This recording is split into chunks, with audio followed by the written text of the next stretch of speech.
Hello, my name's Tony Ruston, and I had the privilege of being the director of the Martyn Lloyd-Jones Recordings Trust from its foundation until a couple of years ago. And it's my privilege and pleasure now to introduce to you a little of the history of the Trust and this collection of sermons taken from the Legacy Collection.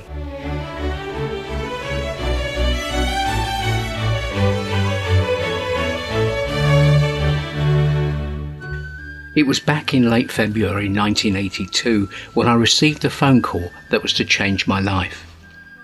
It came from the owner of a small Christian recording company that I'd been working for.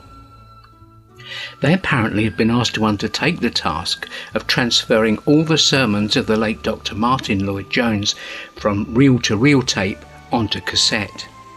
And as the task was such a large one, they wondered if I'll be interested in doing it for the customer directly. And that was how, on the 1st of March in 1982, my wife and I found ourselves driving down to Barkham in East Sussex to meet with the client. Now, our client was one of the founders of the Martyn Lloyd-Jones Recordings Trust and then pastor of Barkham Baptist Chapel, Ray Gaydon. The Trust had only just come into being at that time and was the joint vision of Ray and Sir Fred Catherwood, who was Dr. Lloyd-Jones' son-in-law. Now, at this time, I'd only just about heard of Dr. Lloyd-Jones and had no real idea of who he was. Anyway, that meeting was tremendous, with Ray Gaydon enthusing about Dr. Lloyd-Jones' ministry and how it had transformed his own life. You know, it would have been impossible for us not to have been caught up in his enthusiasm, and we were soon eager to get underway with the work.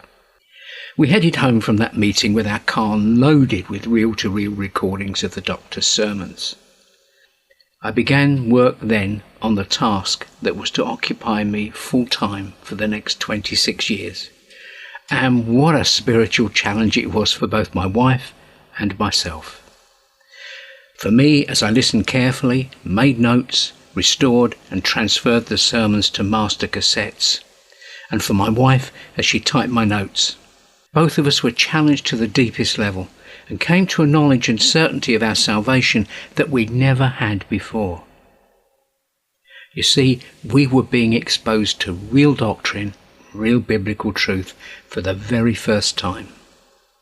And I still say to my friends to this day, it was Dr. Lloyd-Jones who taught me to think, to read critically, and above all, to test everything against Scripture.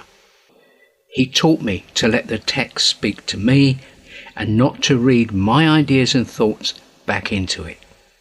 And indeed, I have to say that those 3 years where I was transferring those tapes to cassette were the most important of my life, as under Dr. Lloyd-Jones' ministry, my mind and heart were both awoken to the great truths of Scripture.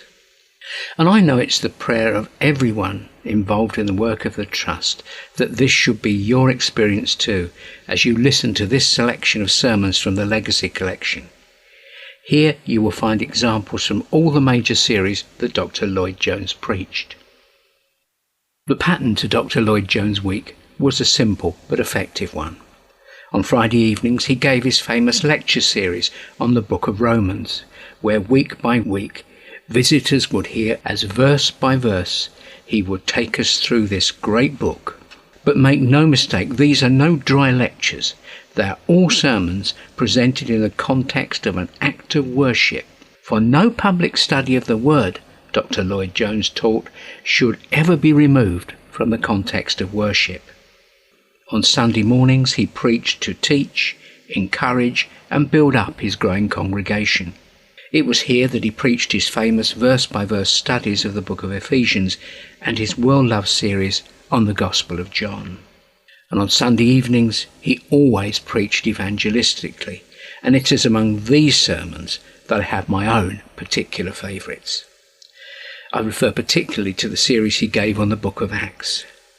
You know, these aren't just simply evangelistic messages, but ones where he dealt with the burning issues of the age, and remarkably, the questions that are still so relevant today in our increasingly secular world. Now, whilst most of these sermons are in print, there is nothing, I can assure you, comparable to hearing the Doctor himself preach them as he did all those years ago before his own congregation.